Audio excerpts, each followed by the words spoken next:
안녕하십니까. 밸런스 은퇴 TV의 김진영입니다. 지난번 말씀드린 대로 오늘은 국민연금에 대해서 좀 말씀드리겠습니다. 먼저 우리나라에서 그러면 지금 현재 국민연금을 얼마나 받고 있는지를 한번 보시겠습니까? 우리나라에서 지금 현재 그 국민연금을 받기 시작하신 분들 중에서 한 달에 40만 원 이하로 받고 계신 분들이 250만 명의 62%가 돼요. 그리고 100만 원 이하로 받고 계신 분들 126만까지 합치면 지금 93%가 사실은 국민연금을 100만 원 이하로 받고 계신다는 거죠. 국민연금 100만 원이 무슨 뜻이냐면 우리가 부부 은퇴 생활비가 최소가 200만 원이라고 지금 국민연금 연구소에서는 하고 있죠. 그러면 국민연금으로 50% 정도 커버하는 게 100만 원이에요. 근데 50% 이하로 된 분이 거의 대부분이라는 거죠. 그럼 100만 원을 넘는 사람, 160만 원 정도까지 국민연금을 한 달에 받고 있는 분은 25만 명 돼가지고 한 6% 되는 거죠. 그래서 어느 정도 100에서 160만 원 정도 국민연금이 나온다고 하면은 어찌 보면은 정말 그나마 바람직한 연금 생활을 하실 수 있는 것이죠. 그런데 우리나라에는 160만 원에서 200만 원 정도 국민연금을 받고 계신 분도 계세요. 10,000명이에요. 0.2%밖에 안 되는 분들이에요. 우리나라에서 지금 200만 원을 넘는 분도 받고 계신 분이 계신데 98명, 100명이 안 됩니다. 그 중에서 제일 많이 받고 계신 분이 212만 원이에요. 이거는 지금 현재 60세가 넘으셔가지고 국민연금을 받고 있는 분들이고, 향후에 50대 좀 있으면은 국민연금을 받게 되는 그분들이 아직 그 납입하고 계신 분도 계신데, 지금 국민연금 납입자 분포를 한번 보시면은 지금 소득이 480만 원, 월 480만 원 이상이면은 국민연금은 똑같이 냅니다, 보험료를. 그런데 440만 원 이상이면 국민연금으로 내는 것이 지역에서 40만 원, 회사는 20만 원이지만 그건 회사에서 반을 내기 때문에 그렇고 실제로는 40만 원의 보험료를 내고 있는 거예요. 그런 부분들까지 합치면 300만 명이에요. 그래서 이런 분들이 이제 은퇴를 하게 되셨을 때 지금 금액이 이제 100만 원보다 훨씬 높아지는 이런 층이 생기겠죠. 그래서 앞으로는 베이비붐 세대가 은퇴를 하면서 국민연금을 분 기간도 길고 그 다음에 소득 수준도 높았기 때문에, 그리고 옛날에는 이자도 높았어요. 그래서 그런 부분들이 나중에 국민연금을 많이 받을 수 있는 그런 세대가 될 겁니다. 그래서 지금 세대가 그럼 퇴직을 하면은 그 국민연금을 마무리를 해야 되는데, 지금 세대가 어떤 세대냐면 50대가 국민연금 납부를 마무리하면서 좀 있으면 국민연금을 어떤 식으로 받을 것인지 정해야 되는 그런 세대입니다. 그래서 그런 부분들에 대해서 오늘 좀 말씀드리도록 하겠습니다. 국민연금은 아시다시피 직장 가입자든지 지역 가입자든지 아니면 뭐 안 내시는 분이든지 이렇게 정해져 있어요. 국민연금은 의무 가입이에요. 무슨 말씀이냐면 소득 있으면 무조건 걷어갑니다. 좋든 싫든. 그렇기 때문에 내가 하고 싶다고 하고 하기 싫다고 안 하는 게 아니에요. 그래서 지금 직장 가입이 지금 돼 있는 거지 않습니까? 저희가 퇴직자들 같은 경우에는 직장에서는 국민연금을 반반씩 내요. 회사에서 반 내주고 본인이 반 내고, 지역 가면 자기가 다 내요. 얼마 내냐? 우리나라 국민연금은 기본적으로 자기가 버는 소득의 9%입니다. 자기가 버는 소득의 9%를 보험료로 내게 돼 있어요. 예를 들어서 55세에 퇴직을 했다고 쳐요. 55세에 퇴직을 했으면 내가 다시 취업을 하면은 당연히 그 회사에서 직장 가입자 들어가는 거죠. 그렇지 않고 퇴직을 했는데 어떤 다른 소득이 있어요. 그런 경우에 당연히 국민연금 계속 나옵니다. 지역가입자로 해서 계속 나와요. 그게 신경 쓰실 거 없어요. 왜냐면 알아서 걷어가니까. 자, 근데 문제는 소득이 없을 때입니다.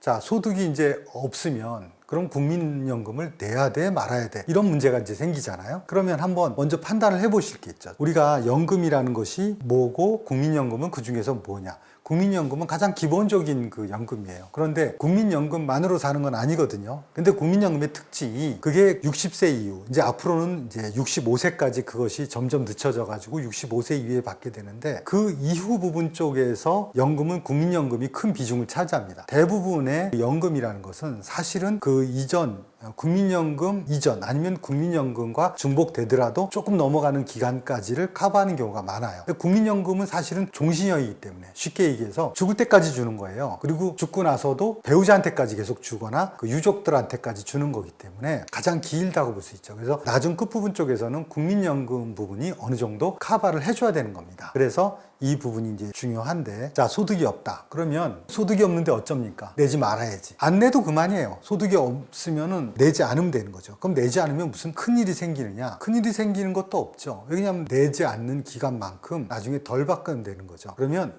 굉장히 많이 덜 받냐? 이런 문제가 생기는 거죠. 그런데 생각해 보세요. 55세에 퇴직을 하셔서 60세까지는 5년 정도 기간이잖아요. 사실은 국민연금은 60세까지 내는 거거든요. 그러니까 5년 정도 덜 내는 거예요. 전체 낸 기간에 비해서 5년 정도가 그렇게 많지 않으면 사실은 줄어드는 금액도 그렇게 많지 않은 거예요. 심각하게 크게 줄어드는 건 아니죠. 근데 국민연금 낸 게 이제 갓 10년밖에 안 된다. 그러면 앞으로 내야 될 5년은 내 전체 국민연금에서 차지하는 비중이 적지 않죠. 그러니까 이제 이때는 연금액의 차이가 크죠. 하지만 올해 내셨던 분은 그렇지 않다는 거예요. 그리고 어쨌든 돈이 없어 난 뭐 못 내겠다. 안 내면 되는데 그 안 내는 것도 마찬가지로 납부 예외 신청이라는 걸 하셔야 돼요. 그 신청을 하는 거지 그냥 마음대로 안 내시는 게 아니에요. 자, 그 다음에 어떤 경우냐. 내가 소득은 없지만 국민연금은 10년 이상 가입해야지 혜택이 있기 때문에 10년이 차 안 됐다는 거예요. 그래서 10년을 채우고 싶은 거죠. 그리고 또 하나는 뭐냐면 10년은 채웠지만 내가 보니까 그 국민연금 액수가 너무 작아요. 그래서 이걸 가지고는 별 도움이 안 되니 좀 더 적립을 해서 쌓아야 되겠다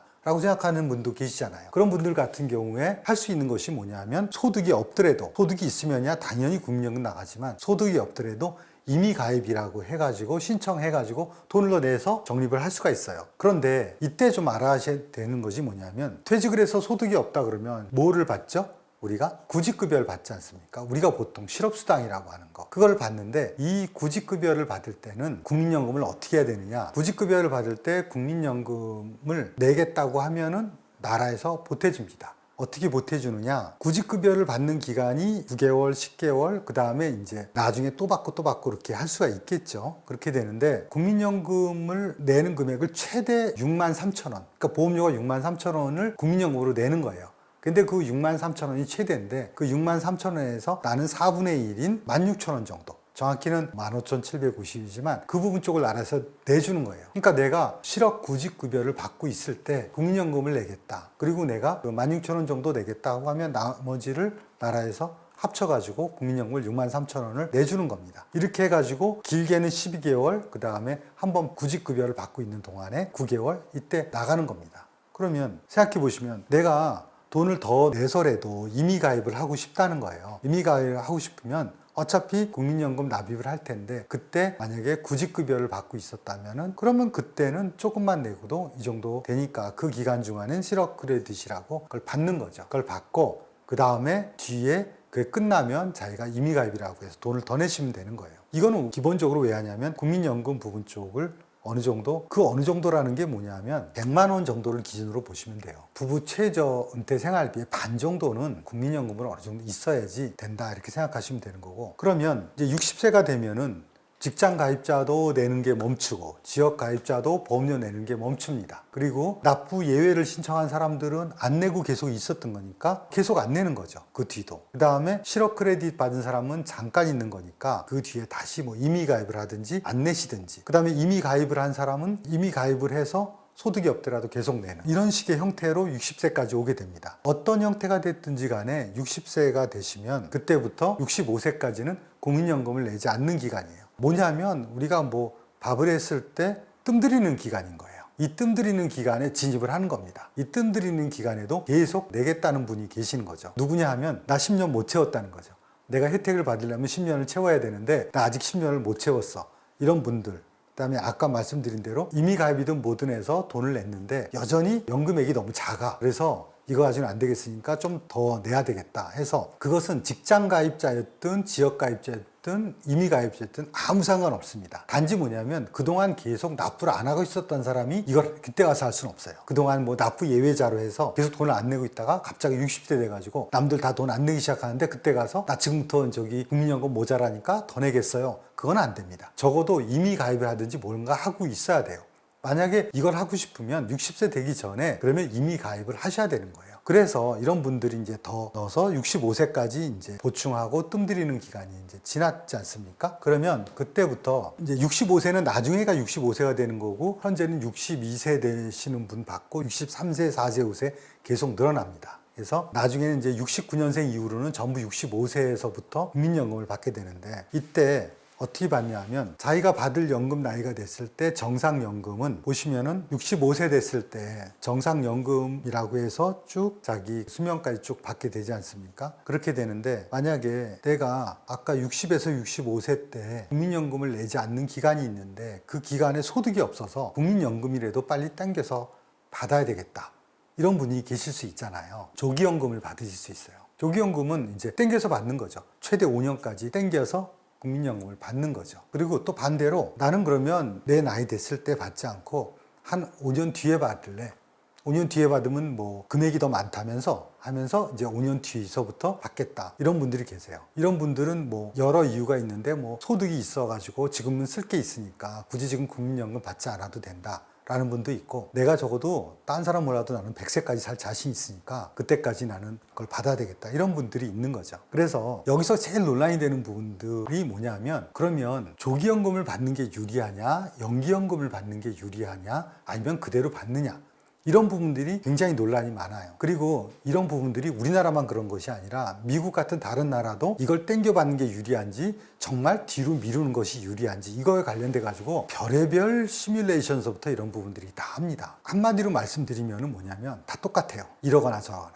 무슨 말씀이냐면, 이게 국민연금은 어차피 일찍 받거나 늦게 받거나 전체적으로 받는 금액 부분은 어느 정도 정해져 있는 거예요. 그거를 가늘고 길게 받을래, 아니면은 짧고 굵게 받을래, 이걸 선택하는 것 뿐이에요. 그래서 간단한 시뮬레이션 한번 보시겠습니다. 만약에 60세부터 내가 받기 시작하겠다, 그러면은 5년 먼저 받는 거기 때문에 30%가 깎입니다, 받는 게. 그러면 내가 원래 보통 정상적으로 받으면 한 달에 100만 원 받는 거였는데 5년 땡겨 받으면은 70만 원 받아요. 만약에 올해는 아니고 내년서부터, 그러니까 61세서부터 받겠다 그래서 4년 땡겨 받으면 76만 원, 3년 땡겨 받으면 82만 원, 이거를 죽을 때까지 받는 거예요. 그러면 내가 5년 땡겨 봐서 그러면 30%가 줄어들잖아요. 100만 원 받아야 되는데 70만 원씩 받으니까. 그러면 그거를 만약에 수명, 평균 수명까지, 수명은 똑같잖아요. 내가 뭐 돈을 먼저 받는다고 일찍 죽는 것도 아니고 돈을 나중에 받는다고 오래 사는 것도 아니에요. 그러면 70만 원으로 해서 수명까지 받았다. 그러면 수명을 84세라고 따져보면 25년 동안 받은 게 2억 1천 정도 된다는 거예요. 그러면 예를 들어서 그러면 4년 먼저 땡겨 받아서 하면 76만 원씩 받으면, 그럼 그거를 24년 받는 거잖아요. 한 해 뒤에 받았으니까. 그러면 그것이 한 2억 2천 정도 되는 거예요. 좀 많죠. 그러면 정상적으로 받았으면 얼마인데, 정상적으로 받으면 2억 4천이에요. 근데 정상적으로 받는 기간은 20년이잖아요. 그런데 이걸 이제 늦추기 시작합니다. 1년 늦추면 107만 원. 2년 늦추면 114만 원, 3년 늦추면 121만 원 해가지고 이걸 최대한 5년 늦췄어요. 5년 늦추면 70세에서부터 받는 거죠. 만약에 65세에서부터 받는 나이라고 한다면, 그러면 70세에서부터 받으면 136만 원을 받는 거예요. 원래 자기가 받아야 되는 것보다 36% 더 받는 거죠. 그럼 136만 원을 몇 년 받냐? 수명은 똑같으니까 15년 받잖아요. 그러면 2억 4,400이에요. 그럼 정상적으로 받는 거하고 별반 다르지도 않아요. 전체 받는 금액을 보면. 그래서 결국은 이 선택은 늦게 받는다고 훨씬 더 많이 받는 것도 아니고, 당겨 받는다고 해서 훨씬 더 적게 받는 것도 크게 아니라는 거예요. 마치 연기연금은 1년에 수익률이 7.2%를 평생 받는 거다. 조기연금 받으면 30% 수익률이 깎여가지고 받는다. 뭐 이런 식의 이야기들이 있는데, 이것들은 전부 다 앞뒤가 안 맞는 얘기예요. 말이 잘못된 얘기죠. 심지어 국민연금조차 어떤 이런 표현을 하는 게 받아들이는 국민들의 입장에서는 약간 오해 소지가 있는 거예요. 지금 0% 금리인데 7.2% 수익률이면 굉장히 높은 거 아니야? 이런 생각을 하는 거죠. 7.2%는 수익률이 아니에요. 뭐냐면 받는 기간이 줄어들고 늘어나니까 그거를 조정하는 그 율인 거지, 그게 수익률은 아니에요. 오해하시면 안 되는 거죠. 그래서 우리가 선택할 때 수익률 개념이 아니고 단지 비슷한 금액을 늘려서 받냐 줄여서 받냐 이 차이라고만 아시면 되는데, 단지 차이가 있는 것은 뭐냐면 오히려 소득 활동이 있었을 때요. 조기연금을 선택을 하셨을 때 정말 주의하셔야 되는 것 중에 하나가 이것 때문에 그렇습니다. 이 부분 쪽은 되게 중요한 부분 쪽인데, 국민연금을 받기 시작하는 어느 때부터도 소득이 있을 경우에는 문제가 됩니다. 예를 들어서 여기 보시는 것처럼 60세에서부터 65세는 대부분 이제 국민연금 부분 쪽을 납입을 하지 않고 내지도 않고 받지도 않는 때인데, 이때 돈을 받는 사람이 있죠. 누구죠? 조기연금 받은 사람들이에요. 조기연금 받는 사람들은 소득이 없어서 땡겨서 받잖아요. 땡겨서 받으면서 어떻게 받느냐? 금액을 줄여서 받아요. 만약에 5년 땡겨서 받으면 70% 받는 거예요. 그러니까 100만 원 받을 걸 70만 원 받는 거잖아요. 그런데 문제는 뭐냐면 이때 소득이 생겼어요. 무슨 일을 한다고 소득이 들어왔어요. 정부에서는 소득 들어온 거 다 파악하고 있죠. 소득 들어오면 국민연금이 정지가 됩니다. 조금 주는 것도 아니고 아예 스탑이 돼버려요. 그럼 스탑이 되면 그 금액을 나중에 주느냐? 안 줍니다. 그냥 날리는 거예요. 괜히 소득이 없어 먼저 받으려고 했다가 중간에 소득이 생겨가지고 그걸 못 받는 일이 생기는 거예요. 65세가 넘어서 보통 사람들은 이제 국민연금이 나오기 시작하죠. 지금 연금은 65세 이전에도 받죠. 69년생부터 65세가 받으니까. 어쨌든 연금을 받기 시작을 하면서부터 무슨 문제가 생기냐면 그때 소득이 생기면 어떻게 하냐는 거죠. 그러면 국민연금이 깎입니다. 어떻게 깎이느냐? 밑에 보세요. 만약에 내가 어떤 이런 경비 제하고 월 소득이 344만 원을 받으면 그럼 국민연금이 5만 원이 깎입니다. 내가 얼마 받든지 5만 원이 깎여요. 내가 받는 거랑 아무 상관없이. 예를 들어서 내가 544만 원을 받았어요. 그 소득이 생긴 달서부터 해서 이제 30만 원씩 깎입니다. 국민연금을 100만 원 받았으면 30만 원 깎여서 70만 원 받는 거예요. 그것이 점점 커집니다. 이제 644만 원을 하면 50만 원을 깎이고, 그 다음에 844만 원이 소득으로 들어오면 국민연금이 100만 원이 깎입니다. 그럼 이게 뭐야? 이런 식으로 생각되죠. 그 나중에 가면 무한정 깎이는 거야? 그렇진 않아요. 왜 그러냐면 국민연금을 소득이 있어서 깎을 때 깎을 수 있는 한도가 그 받는 국민연금의 반까지만이에요. 예를 들어서 내가 국민연금을 100만 원 받잖아요. 그러면 내가 소득이 아무리 많아도 50만 원 이상은 깎을 수가 없어요. 그러니까 50만 원은 주는 거예요. 아무리 많아도. 그럼 예를 들어서 여기서 보시면 644만 원이 소득이 생겼지 않습니까? 그러면은 50만 원이 깎여요. 그러면 내가 국민연금을 100만 원 받게 돼 있으면은 그러면 50만 원만 받는 거죠. 그런데 지금 844만 원 소득이 생기면 국민연금을 100만 원 깎이잖아요. 그런데 내가 국민연금을 100만 원 받게 돼 있어요. 그럼 100만 원 안 깎이는 거죠. 그 뒤서부터는 50만 원만 깎여가지고 50만 원을 받는 거예요. 그러니까 소득이 아주 많을 때는 어차피 그냥 국민연금 반이다 이렇게 생각하시면 돼요. 받는 거예요. 근데 아까 보시면 아시겠지만 국민연금을 이렇게 많이 받는 사람은 소득도 전반적으로 높을 가능성이 있기 때문에 우리가 국민연금 200만 원 넘는 사람은 거의 없다고 했잖아요. 국민연금 200만 원 넘는 분들은 대부분 어떤 분들이냐면 연기연금을 신청하셨던 분들이에요. 그래서 나중에 더 많이 받겠다 이렇게 연기연금을 신청하셔서 그 정도 되는 거지, 대부분 100만 원에서 160만 원 사이인 겁니다. 그러면 거기서 소득이 많이 생겨가지고 깎이면은 대부분은 그냥 국민연금 반만 받는다 이렇게 생각하시면 돼요. 그런데 어떤 분들은 정말 세금 내는 거 싫어하시는 분 계시고 깎이는 게 싫어하시는 분 계세요. 그래가지고 나는 이런 거 깎이는 거 절대 싫다 하시는 분은 연기연금을 신청하시면 내가 연금을 받아야 될 시점보다 5년 뒤서부터 받잖아요. 그러면 이 5년 뒤서부터 받으면 소득이 얼마가 되든지 국민연금은 손을 안 댑니다. 다 받는 거예요. 그래서 아까 말씀드릴 때 국민연금을 연기연금을 신청하시는 분들이 있다고 했잖아요. 그런 분들은 내가 오래 살 것 같아서 국민연금을 뒤로 해서 더 많이 받는다기보다는 한 부류가 뭐냐면 소득이 있어가지고 그 소득 때문에 국민연금이 깎이니 나중에 받겠다. 70 이후엔 소득이 줄어들 거니까 그런 분들이 더 많고, 그 다음에 또 이제 일부 분들은 뭐냐면 아까 말씀드린 대로 뒤로 미루면은 수익률이 7.2%가 된다 그래가지고 착각을 하셔서 연기연금을 하시는 분들, 이런 분들인 거예요. 그러니까 알고 하시는 분들은 소득 때문에, 모르고 하시는 분들은 수익률이라고 착각을 하셔가지고 하시는 분들이에요. 그 다음에 이거 하실 때도 또 유의하셔야 되는 게 뭐냐면 본인은 이제 수명까지 살잖아요. 그런데 국민연금의 특징은 뭐냐면 본인이 사망하시면 유족연금을 받는다는 거예요. 배우자든 자녀든 이걸 받게 돼 있죠. 그런데 유족연금 받을 때는 다시 원점으로 돌아갑니다. 예를 들어서 내가 조기연금을 받을 때 70만 원씩 해서 받았고 연기연금을 할 때 136만 원씩 받았다고 했을 때 이 두 분이 돌아가셨어요. 그러면 그 배우자 되는 분이 유족연금을 받는데 유족연금은 이제 다 받는 게 아니라 50%에서 60%를 받거든요. 그러면 내가 조기연금 받아가지고 70만 원씩 받았는데 유족연금도 그러면 그거의 반인 뭐 한 35만 원, 40만 원 나오는 거고, 그럼 나는 136만 원을 연기연금을 했으니까 그거의 반인 한 8, 90만 원은 나오는 건가? 아닙니다. 그게 아니에요. 뭐냐면 둘 다 똑같이 100만 원 기준으로 똑같이 50만 원, 60만 원 정도 나오는 거예요. 그래서 배우자분들은 돌아가신 국민연금 내던 분이 수령하던 분이 어떻게 받느냐랑 관계가 없어요. 그래서 착각하지 마시라고요. 연기연금 해가지고 받던 거를 유족연금까지 더 받는 게 아니라는 거. 유족연금이 아무것도 아닌 것 같지만 수명을 생각해 보세요. 남자들보다 여자들이 수명이 보통 한 5년 정도 더 길어요. 더 오래 살죠. 게다가 또 뭐냐면 지금 연령대에 계신 분들의 남자하고 여자가 요즘은 뭐 다 연상하고 많이 결혼하지만 그때는 여자분이 나이가 보통 한 3, 4살 낮아요. 그러다 보니까 나이도 3, 4살 낮고 평균 수명도 한 5년 길다 보니까 사실은 유족연금을 받을 기간이 한 10년 가까이 되는 경우가 많다는 거예요. 그런 것들을 감안을 해보시면 경우에 따라서는 조기연금이 뭐 그닥 그렇게 바쁜 것도 아닌 거예요. 필요하면. 굳이 그렇게 어려운데 사정도 안 되는데 굳이 뒤로 미룰 필요는 없는 거예요. 단지 말씀드린 대로 소득 있는데 괜히 그거 하셨다가 그냥 꽝 되고 날리는 경우가 있을 수 있으니, 그러니까 그걸 조심하시라는 겁니다. 그래서 이런 소득 활동이 있었을 때, 이럴 때에 연금을 시청할 때 감액되거나 못 받는 경우가 있으니까 그걸 감안하셔가지고 결정을 하시라는 말씀입니다. 그 다음에 이제 마지막으로 말씀드리고 싶은 것은, 국민연금은 은퇴 이후 생활비를 커버하는 것의 극히 일부분이고, 아까 말씀드린 대로 은퇴 라이프의 그 뒷부분 쪽에서 많이 역할을 하게 됩니다. 그러니까 그 전에 이런 부분들에 대해서는 좀 더 구체적으로 은퇴 설계를 해보셔서 거기에 맞는 준비를 따로 하셔야 돼요. 국민연금 부분이 은퇴한 이후서부터 국민연금이 역할을 하는 이 사이에 우리가 보통 크레바스라고 한 이 브릿지 기간 부분 쪽에서는 그 또 다른 대비책을 마련해 주셔야 된다는 겁니다. 오늘은 국민연금에 대해서 간단히 말씀드렸습니다. 감사합니다.